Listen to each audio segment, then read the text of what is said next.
whipped vanilla, crisp pear, and amber. In today's video, I am going to be reviewing the Deck of Scarlet Maximalist Perfume. So, let's get into it. Right off the bat, let me just say that this has one of the most minimalistic perfume builds. There's only 5 fragrance notes in this perfume, and I mean, they're very simple, they're very basic, but when they are blended together, they actually create a fragrance that is sort of unexpected for me anyways. Let's go ahead and get into the fragrance notes, and I'm going to spray my card here because I want to smell it. Ugh, delicious. Okay, so, and it's in my eye. Whew. We have crisp pear, we have sparkling bergamot, we have silky jasmine, amber woods, and whipped vanilla. Okay, so again, a very diverse set of fragrance notes. We have our fruity, our citrusy stuff with our pear and our bergamot. We have a floral with jasmine. We have woody with amber woods, but also we sort of have that decadence with the amber, and then we have a gourmand, which is the whipped vanilla. So this fragrance literally stretches across all fragrance families. I mean, it is just so well developed. When I smell it, I have to say that I really get the pear. I mean, obviously the pear is a top note, considered a top note, but I really feel like, and I've talked about this before, where pear sort of has a gritty texture to me. It smells sort of gritty. This fragrance, I really get the grittiness of the pear, but I feel like it's definitely softened with the jasmine and the vanilla. I feel like the bergamot definitely gives it some freshness, but pear is also incredibly fresh. It's a fresher fruit. I'd have to say a lot of fruits, they sort of lean towards a sweeter fragrance. Pear in this, I mean, it just, again, it has that grittiness. It's sort of like it's fresh without being super sweet. And I really do like that about pear. Pear is one of my favorite fruity fragrance notes. And I also feel like the amber woods, I mean, obviously the woodiness there, when you have wood in a fragrance, the only way I can really describe it is that it sort of smells a little rugged. It smells a little bit rough. And so obviously with the woods, the crisp pear, there's a lot of texture in this fragrance. But I feel like the amber, the silky jasmine, and the vanilla, they all soften it, okay? And so this is like a beautiful, almost like a battle of wills between the fragrance notes, where you have the roughness, you have the grittiness, you have the sort of those rugged fragrance notes blended with some very smooth, very silken, very soft, more buttery fragrance notes as well, okay? So just a gorgeous fragrance, a gorgeous, build. All of these fragrance notes, they just work together to create something very unique. I've personally never smelled this perfume before, okay? It's not one of those fragrances where it's like, oh yeah, I've smelled this, a million times before in other perfumes. Never smelled this before. Super unique, okay? So I absolutely adore this fragrance. This is a gorgeous fragrance. My hair is doing super weird things. I'm sorry. I tried. As far as wear time, the wear time in this fragrance is gorgeous, okay? A very balanced wear time. I've talked about this in some of my Ellis Brooklyn Ellis Brooklyn perfume reviews,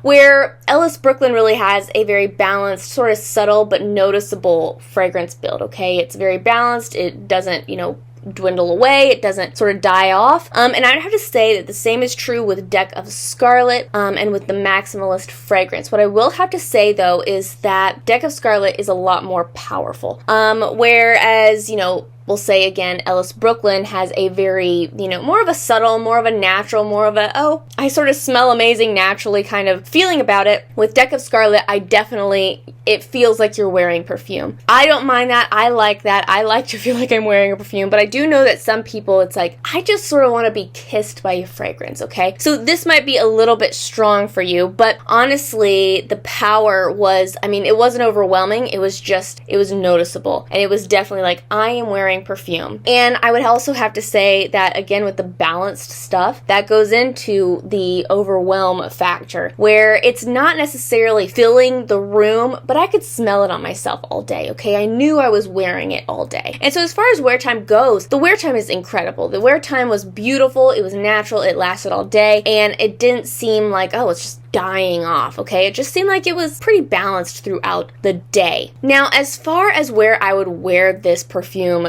to, I feel like with the Deck of Scarlet fragrance, I think this is definitely, it depends on the season. In the summer, I would definitely keep this for, you know, a special event. For the fall, winter, this is an everyday kind of perfume that could also be appropriate for a special event. I feel like it's got enough weight and enough warm fragrance notes in it that it needs to either have a nighttime sort of situation or it needs to be cold weather. I feel like with summer, it's just way too hot, way too warm, and way too, you know, dense. The weather is too dense for this perfume in particular. So honestly, I would wear it anytime, but especially during the summer, I would keep it to, okay, I'm going to be inside or I'm going to a special event. Honestly, it's not a difficult perfume to wear. And that's what I really like about this fragrance, is that it's not difficult to wear. It's an easy go-to fragrance. It's an easy perfume where it's like, yep, I could just throw some of that on and I'm good, right? I feel confident. I know that it's going to last. I know that it doesn't, you know, overwhelm, but it's noticeable. All of those things. This is a dependable perfume. Not all perfumes I find dependable, which, I mean, especially when you're spending, you know, like this is $120. When you're spending all this money on a perfume, you want it to be dependable. You want it to be a perfume where it's like, I can put this on and I know it's going to do what it's supposed to do. I know that it's going to last. I know that it's going to smell nice. It's not going to fall apart, and it's also not going to get a weird smell, you know, towards the end of the day. That you can trust the perfume to do the work. You can trust the perfume to perform. And I definitely trust this perfume. This perfume is gorgeous, well behaved, all, you know, the whole 9 yards. The whole 9 yards. So, my review of the Deck of Scarlet fragrance, absolutely gorgeous. Absolutely gorgeous. As soon as I am able to get a full-size bottle of this perfume, I am getting a full-size bottle of this perfume because it is absolutely stunning. It is beautiful. And like I said, it's one of those fragrances where it's like, I trust it and I can wear it pretty much anywhere with confidence. That's really what I'm trying to do whenever I'm curating a perfume collection, my perfume collection, and adding to my curated collection. Obviously, I have more perfumes than I would say is curated because I'm a perfume reviewer, but for my exclusive collection, we're going to say the curated collection, the collection where it's like, these are my diehards, these are nice, they're, I mean, my favorites, my absolute favorites, my absolute go-tos. This perfume definitely makes that list just because it is flexible. It leans into the warmth that I typically like with the freshness of the pear and the bergamot. It just makes it, I mean, it makes it so easy to wear anywhere. Whereas, you know, sometimes when you favor a warmer or a sweeter fragrance, it's a little difficult to find, you know, okay, like, what do you wear about the other, you know, 6 months out of the year when those warmer fragrances aren't appropriate? This perfume, it feels like I can do it. It's always there. And when it comes to curating your collection, I'm a huge advocate for purchasing perfumes that you're actually going to wear. You know, not the perfumes where it's like, oh, I just look at the bottle. No, honey, absolutely. We don't got time for that. We do not have time for perfumes that we just look at the bottle. I want a perfume that it's like, I love this perfume, and if this was the only perfume I had, that would be okay. That is what I'm looking for. Perfumes that it's like, yes, they are special, and yes, I can wear them for a nighttime event, but I'm not only going to wear them for a nighttime event. This collection is meant to be enjoyed and just like enjoyed. Enjoy your perfumes. Don't just put them on a shelf and never wear them, okay? So that is my review of the Deck of Scarlet Maximalist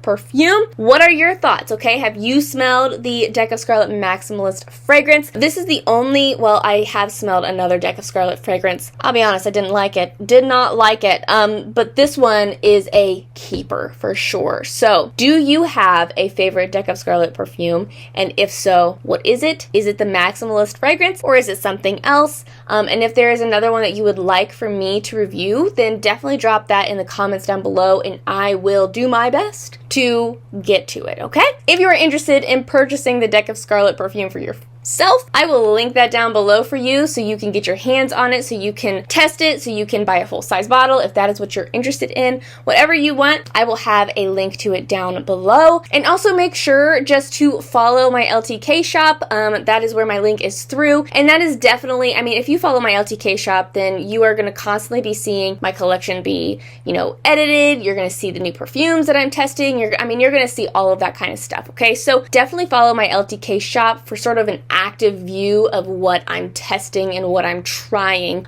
just so you can sort of stay in the loop with what I'm doing and sort of what I'm going to be bringing to you in the future. And if you are interested in seeing another perfume that I have recently really, just fallen in love with and am like desperate to add it to my curated collection, then I would highly suggest you watch this video right here. This is my review of the Ellis Brooklyn Sweet Perfume, which if you're a woman over 30 and you love sweet perfumes, that is your dream. So definitely go and check that out. Thank you so much for joining me today. I love you oh so very much. And until we meet again, so long.